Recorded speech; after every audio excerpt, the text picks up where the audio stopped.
Candidato, bom dia para o senhor, seja bem-vindo.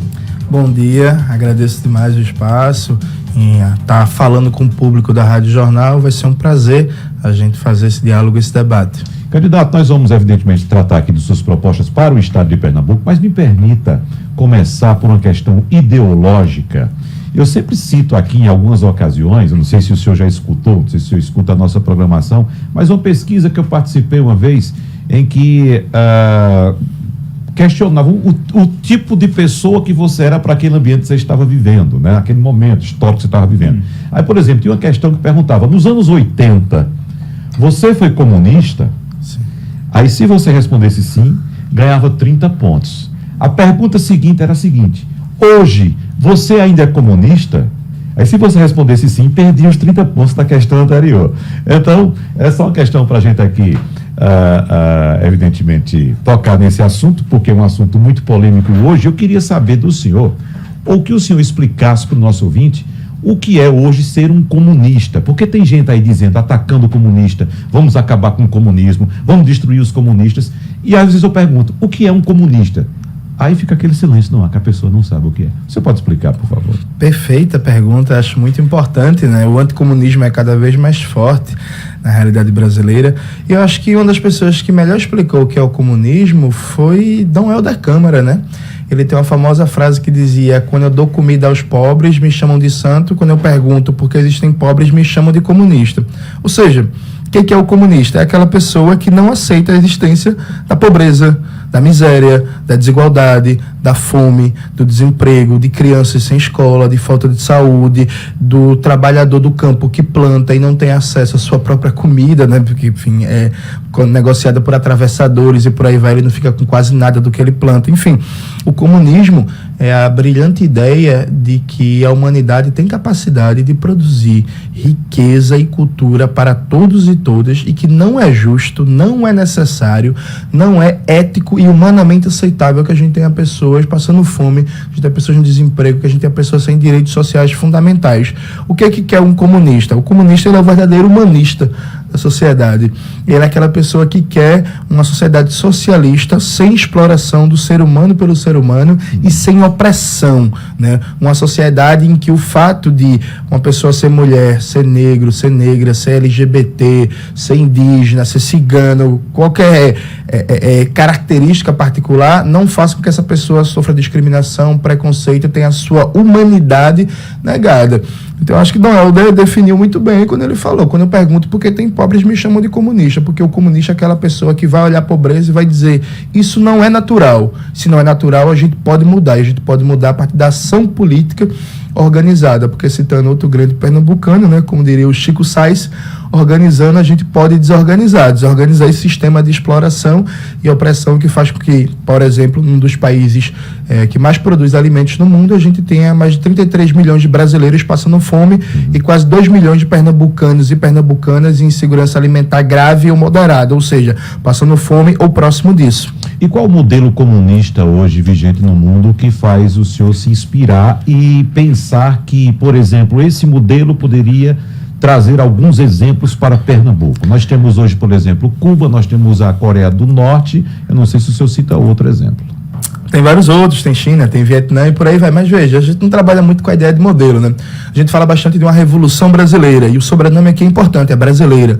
É uma revolução, uma transformação com as características do nosso país, com as características do nosso povo do ponto de vista cultural, histórico, geográfico, por aí vai. Aqui para Pernambuco, a gente, por exemplo, vem fazendo um debate de resgatar a tradição de luta e rebeldia de Pernambuco. Então, quando a gente fala de um programa socialista para Pernambuco, a gente está pensando nas características fundamentais do nosso estado. Eu posso te dar um exemplo. Pernambuco é um dos estados mais ricos em termos de produção cultural, né? Pernambuco respira muito cultura. O papel de Pernambuco, enquanto um produtor de cultura nacional, é muito pronunciado.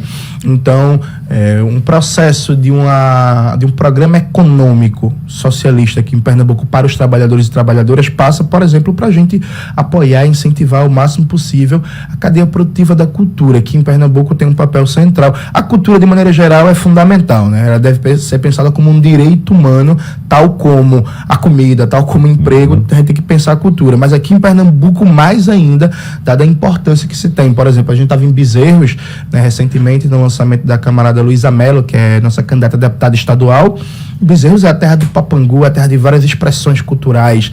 E aí, quando a gente pensa um projeto de poder popular para Pernambuco, a gente passa pelas características de Pernambuco, né? Então, a gente não trabalha muito com a ideia de modelos, agora a gente trabalha com a reivindicação histórica, né? Nós somos um partido centenário, o PCB tem 100 anos de existência, e aqui é o partido de Gregório Bezerra, aqui é o partido de Júlia Santiago, Adalgisa Cavalcante, de Abelardo da Hora, e tantos grandes nomes fundamentais da cultura e da história pernambucana e brasileira. O meu colega Igor Marcel está louco para lhe perguntar, mas me permita, Igor, pegar esse gancho da cultura, porque eu quero associar essa colocação feita pelo candidato Jones Manuel, essas colocações, a uma prática que é muito difundida hoje nas sociedades mais desenvolvidas, que é conhecida hoje como economia criativa. O senhor sabe muito bem que o operador de cultura foi condicionado a, em épocas, por exemplo, de produção cultural, carnaval, São João, sei lá, bater a porta lá do gestor e pedir uma ajudinha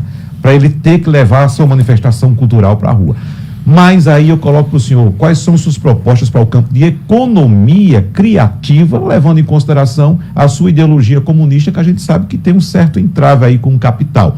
E pensa-se hoje a cultura como um meio de sobrevivência. Você sobreviver independentemente de governo através da sua cultura, candidato. Veja, a minha ideologia ela tem um entrave com a exploração, né? A gente não aceita exploração, a gente não aceita opressão. Mas sobre a economia criativa, sobre cultura, eu acho que a primeira questão fundamental é a cultura ela não pode ser pensada de forma sazonal. Não dá para imaginar a cultura como carnaval, São João e alguma festa ou outra perdida no meio. A gente tem que ter um plano anual de cultura com incentivo à cultura o ano inteiro, com atividades culturais o ano inteiro, rever a tabela média de cachês dos artistas e produtores culturais, que está muito defasada, parar com essa safadeza que acontece em Pernambuco, que é atrasar pagamento. Porque aqui em Pernambuco é histórico, tem um FIG, tem um carnaval, tem um São João, o artista vai receber 4, 5 meses depois. Os conselhos de cultura, tanto de prefeituras quanto do governo do estado, não funcionam realmente com participação dos trabalhadores da cultura e coisas básicas, como, por exemplo, na época do prefeito João Paulo em Recife, você tinha uma política de pontos de cultura de ocupar as praças. Então, todo final de semana, você tinha hip hop, dança, espetáculo, maracatu, afoxé, enfim, para movimentar, inclusive, a cidade e movimentar a cadeia produtiva da cultura. Isso acabou em Recife, né? Destruída pelo PSB, em Pernambuco, igualmente destruído pelo PSB. Então, a gente pensa a cultura como uma política permanente, com orçamento significativo. A nossa proposta é usar 4% no mínimo do orçamento do estado de Pernambuco para investir na cultura e pensar na criação de complexos culturais. Abelardo da Hora, em homenagem ao grande comunista, nome histórico aqui de Pernambuco, que é pensar, por exemplo, a construção de cinemas, de teatros, de museus, de galerias de exposição, acoplados à dinâmica de grandes centros urbanos. Então, por exemplo, um centro cultural Abelardo da Hora no Cabo Santo Agostinho, um em Jabotão, um em Olinda, um em Paulista, um em Igaraçu, um em Abreu e Lima, em Petrolina, em Salgueiro e por aí vai, para criar equipamentos públicos que as pessoas tenham acesso de verdade à cultura e fazer com que, por exemplo, cinema não pode ser só o cinema do shopping que passa aquele filme estadunidense de qualidade duvidosa. A gente tem que criar uma política pública, inclusive, para o cinema pernambucano. É tão falado, tão elogiado o cinema pernambucano, mas é um cinema muito falado na parte da produção, mas a distribuição para o consumo da massa do povo trabalhador de Pernambuco, esse povo tem pouco acesso, por exemplo, ao próprio cinema pernambucano, que é tão elogiado pelos críticos em festivais. De maneira geral, para a própria economia criativa, de uma perspectiva mais ampla, o PCB ele trabalha uma proposta econômica que tem como centro gerar emprego. Pernambuco é campeão nacional de desemprego, né? Nosso estado há 4 anos seguidos é recorde, e esse desemprego de Pernambuco está centrado no modelo de crescimento econômico que tem como pilar, desde a época do senhor Eduardo Campos, isenções fiscais, ou seja, desconto de imposto e outros incentivos para atrair capital de fora e transferências, repasses do governo federal. Quando o PSB rompe com o governo federal e com os impactos da Lava Jato e por aí vai, essa verba do governo federal deixa de vir e os capitais que estavam aqui atraídos por esses incentivos fiscais vão embora. O grande exemplo é SUAP, que é um projeto que faliu, né? Aquele modelo de desenvolvimento de SUAP. A gente entende que é fundamental reativar a economia a partir da construção civil para dar um choque de geração de emprego, reativar o comércio e os serviços e incentivar ao máximo o cooperativismo da classe trabalhadora. E aí, reduzir de verdade burocracia e exigências desnecessárias para cooperativas, associações, pequenos empreendimentos, sem um discurso liberal de que o Estado é inchado. Não, é reduzir mesmo burocracia desnecessária e ineficiente e, ao mesmo tempo, fomentar a economia do Estado a partir de alguns complexos de empresas públicas. Por exemplo, a gente não quer privatizar, a gente não vai privatizar nem a Compesa, nem a Copegás, a gente vai recuperar a CELP, vai recuperar o Lafep, e tem a proposta que é fundamental para o desenvolvimento aqui em Pernambuco, que é recriar o BANDEP, nosso Banco Público Estadual. Pernambuco precisa ter um Banco Público Estadual para financiar políticas estruturantes de longo prazo, como a reforma urbana, construindo 100 mil moradias populares por ano, reativação do emprego e garantir crédito de verdade para a agricultura familiar e a agricultura camponesa. Igor Maciel. Candidato, o senhor, eu queria falar de transporte público. O senhor defende, eu já vi entrevistas suas, defendendo uma diretriz comunista para o transporte público. Isso. Queria que o senhor explicasse o que é essa diretriz comunista, porque, pelo que eu entendi, ela é a ideia de que as pessoas não pagariam pelo transporte, ou pelo menos você teria passe livre para vários setores. E, além disso, você não teria ônibus lotados. Então, você teria mais ônibus, você teria mais oferta, com as pessoas pagando menos. E eu queria entender como é que isso funciona. É muito tranquilo. Veja, repare bem. A gente tem o SUS, por exemplo, né? A gente tem hospitais, a gente tem UPAs, tem os ambulatórios e por aí vai. As pessoas não pagam para ir no Hospital da Restauração. Por que as pessoas não pagam? Porque a gente entende que a saúde é a necessidade fundamental do ser humano. Então, graças ao bom Deus e à luta popular, aqui, diferente dos Estados Unidos, se você cair, quebrar a perna, não vão cobrar 4 mil de você na restauração para enfaixar sua perna, não é isso? A gente entende a necessidade fundamental. O transporte é a mesma coisa. Transporte é um direito tão fundamental quanto saúde, especialmente em grandes metrópoles. Então, veja, o trabalhador, a trabalhadora que está ouvindo a gente, ele passa 2-3 horas por dia para ir, 2-3 horas para voltar do trabalho. Eu costumo brincar que eu sou o único candidato nessa eleição que, se soltar no carro de Santa Rita com um vem, sabe voltar para casa, né? Porque eu não sou filho de político, não sou rico, não tenho sobrenome chique, sou um trabalhador, filho da classe trabalhadora. Pego e peguei ônibus da minha vida toda, eu sei a realidade do transporte, percebe? Então, veja, a gente precisa, primeira coisa, abrir a caixa preta do transporte.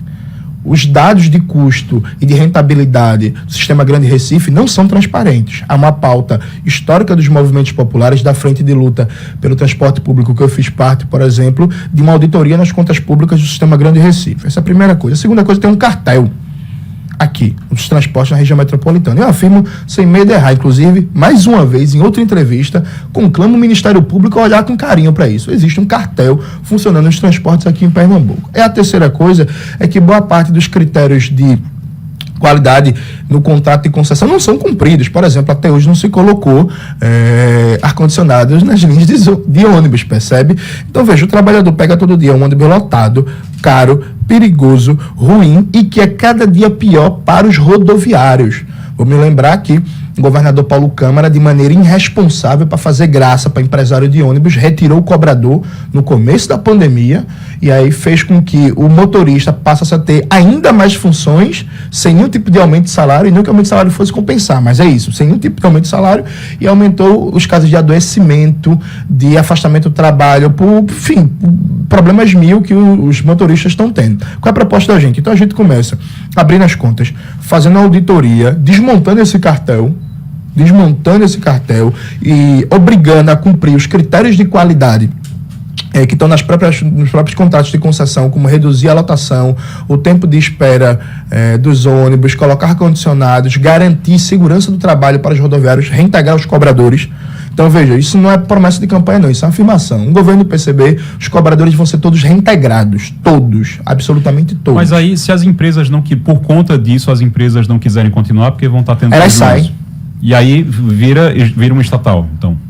Com certeza. Mas seria perfeito. Porque, veja... E aí, como é que, dentro das contas públicas, como é que o senhor pretende sustentar esse sistema? É muito tranquilo, porque... Teria que aumentar imposto. Não, de forma alguma. Só para dar uma informação que eu acho importante, o nosso público saber, né, que está acompanhando a gente. As empresas de ônibus todo ano recebem 300 milhões de reais de subsídio do governo do estado.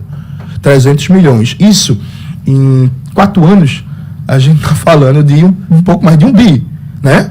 Então, assim, não teria que aumentar imposto. Inclusive, há que se questionar a série de subsídios cruzados, que inclusive as empresas de ônibus também têm, porque passa subsídio também por combustível, por importação de peças e por aí vai.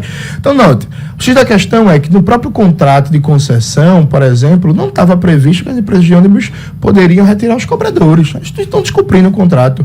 Quando o velho Brizola assumiu o governo do Rio de Janeiro, sabe o que foi que o Brizola fez para encampar as empresas de ônibus? Ele basicamente pegou os contratos e viu que nenhuma empresa cumpria os contratos. E aí, encampou as empresas com base no simples cumprimento dos contratos. Vê que coisa linda, a fidelidade aos contratos, um dos princípios do liberalismo. Pois é, Brizola foi tão liberal que ele falou assim, não está cumprindo os contratos, vou ter que encampar as empresas. O compromisso da gente é reduzir a lotação, é reduzir o tempo de espera, é melhorar a qualidade dos transportes, é garantir real passe livre para os estudantes e garantir uma redução sistemática do preço da passagem. E fazendo com que o sistema de transporte ele não precisa necessariamente ter lucro. Essa que é o X da questão. Do mesmo jeito que ninguém cobra lucro do Hospital da Restauração para remendar as pessoas que chegam lá com perna e braço quebrado, do mesmo jeito que ninguém cobra lucro de uma escola que tem uma função social fundamental que é educar as crianças, o transporte também não precisa ser um setor lucrativo, percebe? Porque ele cumpre uma função importantíssima. A qualidade do transporte, ele influencia a saúde do trabalhador, a saúde física, a saúde psicológica, a possibilidade de desfrutar a cidade, influencia a cadeia econômica, porque, note bem, e aí não precisa nem ser nenhum economista para perceber isso, que é, se você leva 4 horas para ir para voltar todo dia do trabalho, a chance de você, numa noite de quinta, de sexta-feira, sair para tomar uma cervejinha, sair para se divertir é muito menor.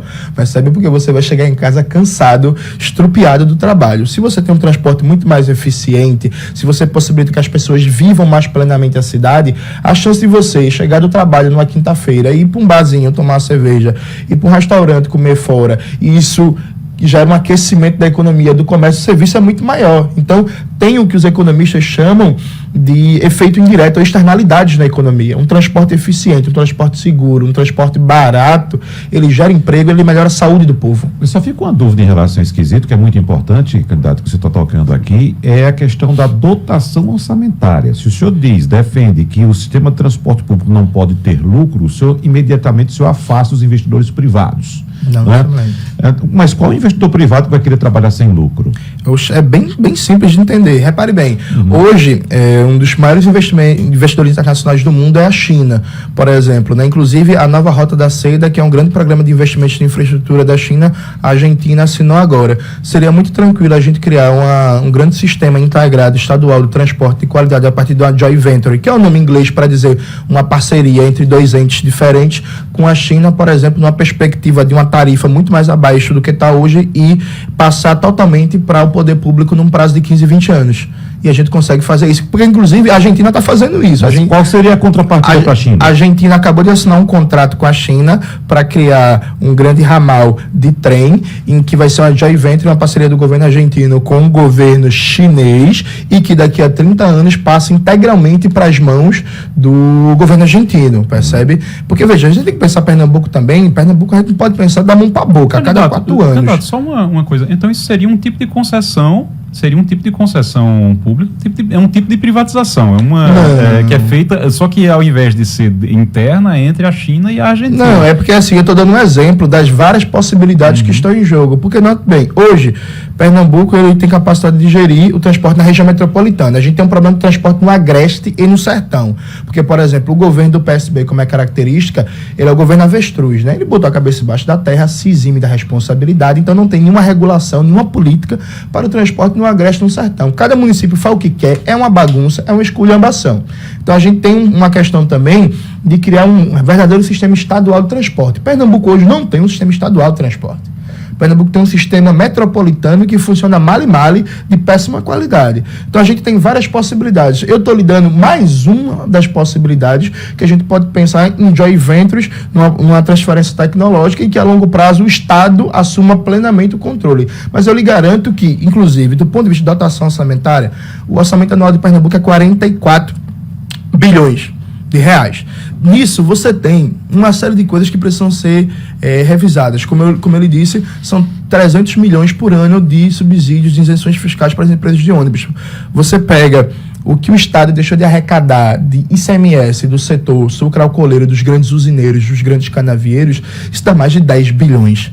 Percebe? E uma das bandeiras que a gente defende é uma auditoria nas contas públicas de Pernambuco dos últimos 20 anos, pegando o último governo Jarbas até aqui.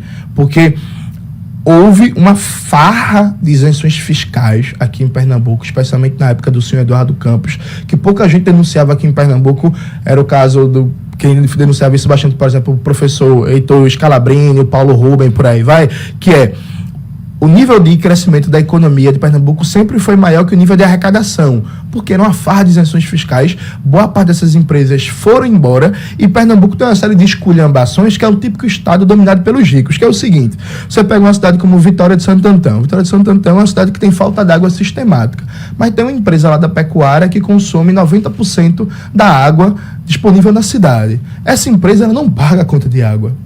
Percebe?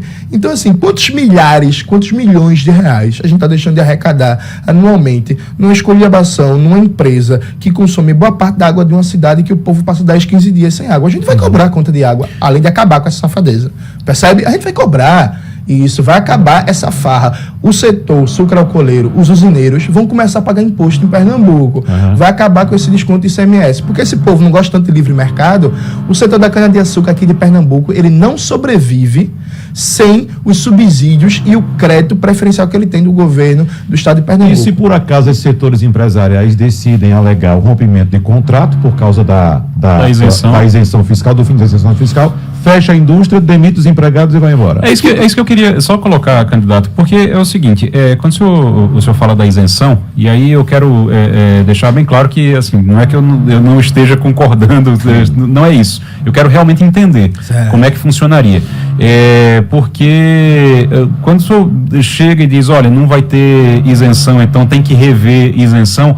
Quando você revê isenção, acaba com os empregos que estão sendo gerados por conta daquela isenção. O cálculo que se faz de isenção é um cálculo que você isenta aquela empresa de acordo com os empregos que estão sendo gerados ali. Então, a consequência direta e imediata seria, não vai ter mais essa isenção, os empregos se acabam também. A gente tem um problema sério aqui de desemprego. Pernambuco é um estado que tem um problema seríssimo de desemprego. E isso pioraria a situação. Então, assim, eu queria entender como é que a conta fecha no final. Tranquilo, meu querido. Agora vou me permitir discordar de você. O cálculo feito de isenção fiscal em Pernambuco não é esse. Você olha os documentos da Cefaz, Secretaria da Fazenda, você vai ver que nunca tem uma justificativa do nível de emprego gerado de acordo com o grau de isenção. Assim. Então, não é isso. Há uma justificativa retórica que nunca é acompanhada de um estudo sério, sistemático, dizendo aquela isenção fiscal vai gerar quantos empregos diretos e indiretos. Isso não é feito aqui em Pernambuco. E aí, você fala, por exemplo, os empregos do setor sucroalcooleiro da cana-de-açúcar, que emprego? Esse setor, ele tem uma baixíssima empregabilidade de mão de obra. Quando você pega quantos trabalhadores estão empregados na cana-de-açúcar aqui em Pernambuco, você tem menos de 500 mil. Um setor que tem privilégios a mil, tem privilégio de uso de terra, de água, de crédito, de isenção fiscal e não consegue empregar 500 mil trabalhadores. E é um setor rico em casos de trabalho escravo, de situação de trabalho análogo à escravidão, com trabalhadores que não têm ensino fundamental, com péssimas condições de trabalho, com jornalistas de trabalho de média 12, 14 horas. Mas, por exemplo, então, o senhor chegaria... o senhor chegaria, então, para a Fiat, o senhor sendo eleito governador, o senhor chegaria para a Fiat e diria, acabou a história de isenção, e aí a Fiat ia dizer, não, tá bom, então a gente vai embora. Não, mas deixa eu terminar meu raciocínio. Então, veja, o setor sucroalcooleiro, com esses mais de 10 bilhões que eles ganharam nos últimos anos de isenção do ICMS, o processo de arrecadação disso, investimento na construção de moradia popular, incentivo, por exemplo, à agricultura familiar, agricultura camponesa, agroecologia, é gerar muito mais emprego do que é gerado hoje a produção canavieira. A gente se percebe. E aí, veja, não é que não tem isenção fiscal. Vai ter, por exemplo, a gente quer reduzir o imposto para a classe média. A gente quer reduzir o imposto. Então, por exemplo, a gente quer ter uma política de incentivos fiscais para, por exemplo, empreendimentos na área da cultura. Então, você quer abrir uma sala de cinema e você vai garantir que esse cinema vai ter uma cota de, no mínimo, 40% a 50% dos filmes nacionais, pernambucanos e nordestinos, aí você vai ter uma isenção fiscal. Você quer abrir uma livraria, você vai ter incentivo fiscal. Mas quantos funcionários você quer abrir um museu, vai ter quantos funcionários são necessários no cinema e quantos funcionários são necessários na Fiat, por exemplo?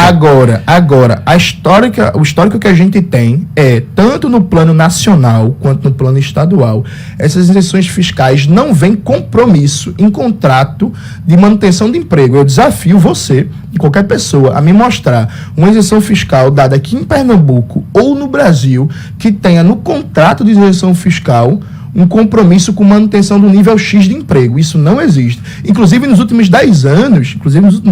Não, tudo bem, mas o senhor concorda que a isenção fez a Fiat vir para cá e a Fiat gera emprego. O senhor concorda com isso? Tudo certo. Agora, veja, nos últimos 10 anos, boa parte das isenções fiscais foram incorporadas como margem de lucro e enviado para fora para a sede das multinacionais. A questão da Fiat é bem simples e objetiva. Tudo certo. A gente vai rever o contrato. Se a gente achar dentro de um planejamento estratégico de geração de emprego que é necessário manter, vai ser mantido. Agora, com critério de geração de emprego e com critério, inclusive, de durabilidade do contrato. Porque, note, uma das coisas que mais acontece em Pernambuco também, você deve estar acompanhando isso, nos últimos 5 anos, empresas que receberam isenção fiscal, terraplanagem, doação de terreno, por aí, vai para ficar 30 anos, foram embora. E aí foram embora sem pagar multa ao governo do estado, sem devolver nada. A empresa vai embora quando quer. Percebe? Então, um contrato que é uma mãe para as empresas, no bom sentido da palavra mãe, que é isso, é tudo para elas. Então, elas não têm que pagar rescisão de contrato, elas não têm critério fixo de geração de empregos, elas não têm transferência tecnológica, não tem nada. Então, veja, é um tipo de Estado que é um Estado para as empresas, para os ricos que não têm preocupação mínima com a classe trabalhadora, com geração de emprego, com defesa do meio ambiente. Isso vai acabar. Agora, a gente vai gerar bastante emprego. Inclusive, Pernambuco, num governo do PCB, vai ser um governo que vai acabar com o desemprego, porque a gente vai ter compromisso de investir o orçamento público onde se gera emprego de verdade. Porque, não, bem, vem cá, quem é que produz comida que chega na nossa mesa? É a agricultura familiar. É o seu Zé, a dona Maria do campo, que planta macaxeira, que planta feijão, que planta verdura, hortaliça. Não é o grande canavieiro rico, normalmente com trabalho escravo, que inclusive nem mora em Pernambuco, nem gosta do Estado, aparece aqui de vez em quando, que está recebendo bilhões de crédito e de incentivo fiscal. A gente vai garantir o crédito, o apoio técnico, o escoamento da produção, o incentivo para, por exemplo, aquele agricultor, aquela agricultora do Cabo Santo Agostinho que planta macaxeira, como é o caso da minha família, que planta macaxeira, que planta feijão, que, sabe, que planta a comida que coloca na nossa mesa, e esse povo, sim, que gera emprego, que gera renda, que gera oportunidade. Agora, os grandes empresários vão ter que ir para oposição pela primeira vez na história de Pernambuco. Candidato, falta pouco tempo para a gente encerrar e eu queria que você falasse um pouco a respeito do interior. Nós temos problemas graves, estruturais no interior, com abastecimento hídrico, com rodovias, com saúde. A gente sabe a quantidade de gente que vem do interior todos os dias para cá para buscar tratamento de saúde. Qual o ponto principal que você aponta no interior? Veja, tem vários pontos principais, né? Acho que primeiro a gente parte de uma premissa, que é Pernambuco, ele tem um governo que só olha para a região metropolitana e governa mal, né? Então é o governo do ar-condicionado. O Paulo Câmara, ele não sai do ar-condicionado, né? Ele fica ali, trancado no Palácio do Campo das Princesas e não olha para a realidade de Pernambuco. Então a gente tem que ter uma premissa que é universalizar o acesso a serviços e a direitos e a geração de emprego por todo o Estado. Como eu dei o exemplo do transporte, é um sistema metropolitano e o governo do Estado não tem nenhuma política para o Agreste Sertão em transporte. Então a gente tem que ter uma política de universalização de direitos para todo o Estado de Pernambuco e garantia de serviços e políticas para todo o Estado, buscando equalizar o máximo possível o acesso que se tem à saúde, à educação, à cultura, ao lazer, ao emprego na região metropolitana, no Agreste e no Sertão. Esse é um princípio. O segundo princípio é que a gente tem que distribuir melhor os equipamentos públicos de alta complexidade em saúde. Por exemplo, Petrolina não tem um hospital significativo. É o Miguel Coelho, que adora falar que fez isso e aquilo, foi o melhor prefeito da história de Petrolina, mentira, não sei o quê. Petrolina não tem um hospital, percebe? De grande porte para atender o município e a região. Aliado a isso, o básico, por exemplo, que é muito barato, né? O tratamento fora do domicílio, o TRF, é as pessoas que vêm de outras cidades longe para pegar um tratamento aqui em Recife, não tem um abrigo digno, não tem um lugar para tomar banho, para comer, para descansar, que é um negócio barato. Então, tem uma série de prioridades que a gente precisa efetivar e olhar de verdade para o Agreste, para o Sertão, mas não com promessas vazias como acontece todo ano. Então, para concluir de verdade, que eu sei que o tempo está terminando, no nosso governo, a Compesa ela vai ser reestatizada, recolocada nas mãos do povo trabalhador. A gente vai ter um plano de universalização de saneamento básico e água, que vai começar atendendo o Agreste do Sertão do Estado. O senhor tem agora esses 20 segundos para se despedir do seu eleitorado. Eu agradeço o espaço, foi um debate muito produtivo. Eu chamo todo mundo a acompanhar nossos debates nas redes sociais, acompanhar nossas propostas, que nossa candidatura é a única que apresenta uma real mudança, uma real transformação para Pernambuco e não mais do mesmo, né? Não aqueles políticos que toda eleição aparecem com as mesmas promessas. Muito obrigado, candidato Jones Manuel, do PCdoB. Boa sorte para o senhor. PCB, Partido Comunista Brasileiro. Isso. Muito obrigado, boa sorte para o senhor. Abraço.